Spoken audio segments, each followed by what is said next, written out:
Hello all, it's Dr. Ruth Dotton here. I'm a board-certified adult psychiatrist who uses metabolic and lifestyle interventions to get at the root causes of mental illness. So today we're going to be talking all about different dietary interventions for mental health. Keto, paleo, carnivore, Mediterranean, what's the best diet? Well, let's get into it. So before we get started, this is not medical advice. We're not entering into a doctor-patient relationship. And if you're at all considering implementing one of these diets to see if it might be helpful for your mental health, then please talk with your mental and/or medical health providers to see if it might be right for you. Okay, so that being said, let's get into it. So most of us eat the standard American diet, which is composed of about 65% ultra-processed foods. And the USDA recommends that we get about 45 to 65% of our calories from carbohydrates, 20 to 35% from fat, and then 10 to 35% from protein. And I and most other metabolic psychiatrists would argue that this diet is what is making us sicker as a nation and as a world, right? Because we're all kind of adopting the same diet. And not only in terms of our medical health, but also in terms of our mental health, right?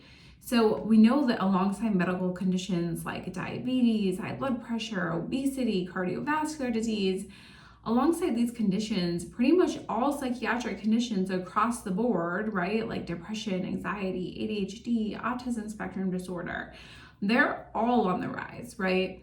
And we also know that we've had a drastic change in our diet over the last 50 to 100 years at the same time. And so why is this? Well, it's because they're all connected to metabolic health, and metabolic health is mental health. So what can we do about it? Now, we've talked a lot about the ketogenic diet as an intervention for mental health, so I'm not going to go into a ton of detail here about this intervention, but I will link to another video that covers this in a lot more detail below. But suffice it to say that the ketogenic diet is a powerful metabolic intervention that, although it usually garners some benefit for most mental health conditions, it's going to be particularly useful in those patients who have serious mental illness. And when I say serious mental illness, what I'm talking about is people with schizophrenia, bipolar disorder, severe recurrent major depressive disorder. Now, it is, however, of course, a big lifestyle change. And there may be other lifestyle interventions that may be less restrictive or more restrictive, depending. And they might be more suitable to your personal goals or lifestyle. But that being said, it's also important to keep in mind that the ketogenic diet isn't a diet, like a list of foods that you can and cannot eat, right? Like it's a metabolic state that you're creating. So you can have a vegetarian ketogenic diet or a carnivore ketogenic diet or a Mediterranean ketogenic diet. So it's not necessarily that these other diets aren't compatible with a ketogenic diet as well. So the first step that anyone can, and I would argue should, work towards is transitioning from the standard American diet to a whole food diet. And this means eliminating ultra-processed foods that are containing things like refined carbohydrates, sugars, and seed oils. And this is going to help address things like insulin resistance, oxidative stress, and inflammation, as well as overeating, nutrient deficiencies, and more. Now, I go into a lot more detail about this in another video, and I can link that one below as well. But this is a good starting place for everyone, and it might be enough to reverse some people's insulin resistance and maybe their mild to moderate anxiety and or depression symptoms. You could also consider carbohydrate restriction. So it's important to keep in mind that not all low-carb diets are ketogenic diets.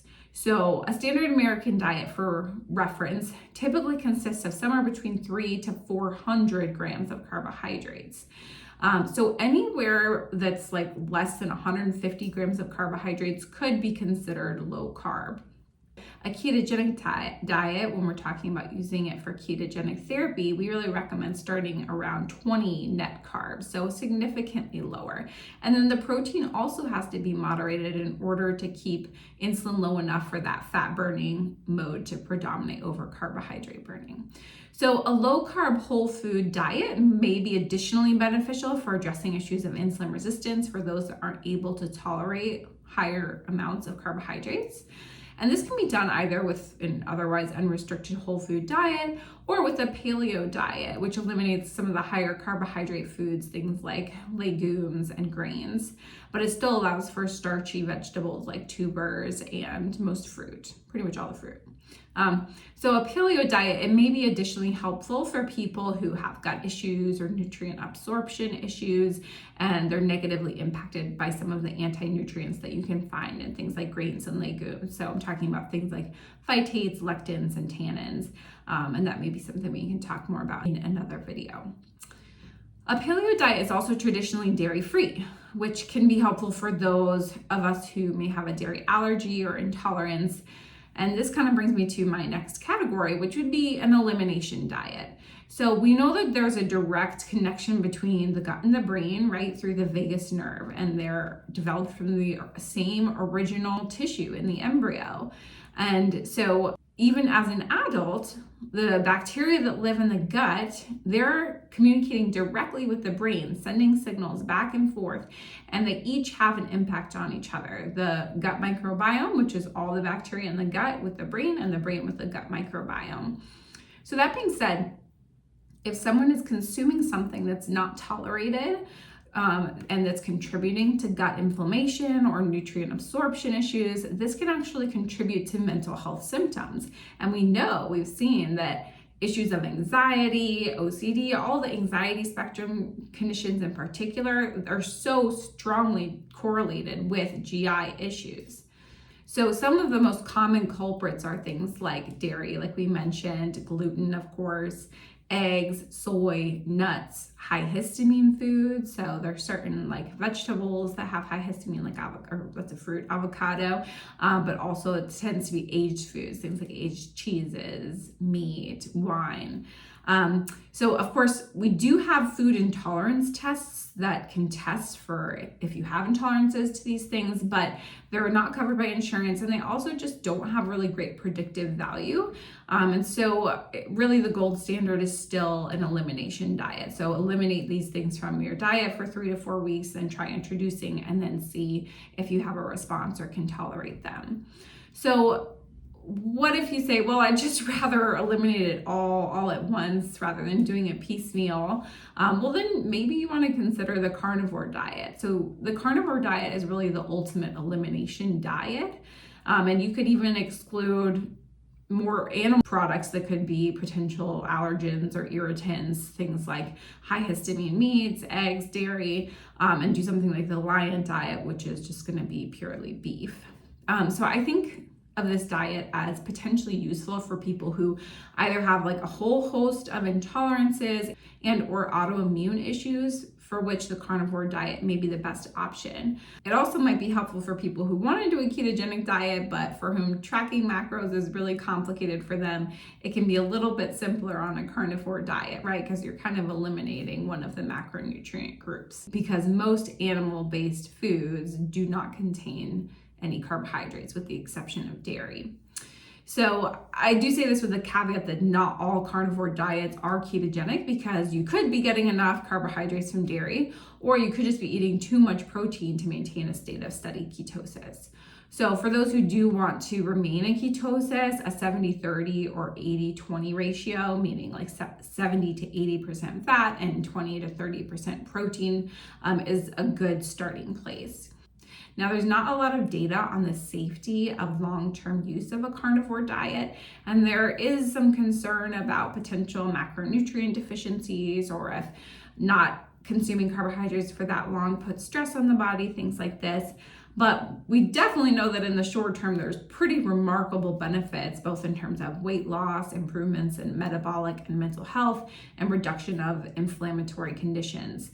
All that to say, it may be a useful short-term or bridge strategy for some people, but others may find that it's sustainable for them long-term. Again, this would be something to talk about with your medical and mental health providers to see if it's individually something that would be a good idea for you.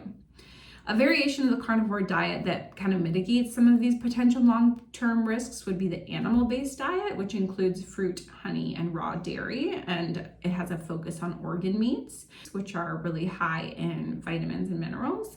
And the idea behind this diet is that the fruit is the part of the plant that wants you to eat it, right? It's brightly colored, it tastes sweet, and so it's less likely to have toxins or other components that might not be tolerated. Now, of course, with the consumption of these foods, the diet's not typically compatible with a ketogenic diet, at least for sustained ketosis. You may be going in and out. So it may not have the same mental health benefits for those with serious mental illness. It also may have too many carbohydrates for people who have issues of insulin resistance. For those who are young, metabolically healthy, potentially athletes, because they have a higher carbohydrate need or tolerance, then this might be a good option for them. And then the last dietary strategy that I'm going to touch on is the Mediterranean diet. So this way of eating has come to a lot of popularity over the last 50 to 75 years, and there's tons of data to show that it has both medical and mental health benefits.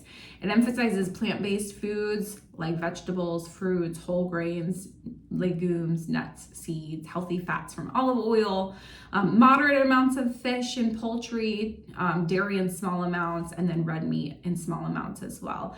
And it also throws moderate amounts of red wine in there. If you can believe that. So now, although this diet is certainly better than the standard American diet, and if it aligns with your lifestyle and goals and you're feeling great on it, then by all means go for it. With more recent evidence on ketogenic and low carbohydrate diets, we can't necessarily say that it's the best diet for mental health. For example, it's going to be challenging for those who have insulin resistance, given the relatively high level of carbohydrates that it incorporates. It also has a very complex history when you look at how this diet came to be conceived and studied. There were certainly a lot of politics involved. That's a conversation for another day. But again, it's not to say that the concept of the Mediterranean diet is not useful, but that we have to take these things with a grain of salt. But if it's working for you, great. If not, maybe consider one of the other dietary patterns that we've talked about. And like I said before, you could even do a Mediterranean ketogenic diet. That's absolutely possible. You just kind of focus on olive oil and nuts and other plant-based sources for your fats. Now, of course, this is not at all an exhaustive list of every different eating style and how they can impact mental health.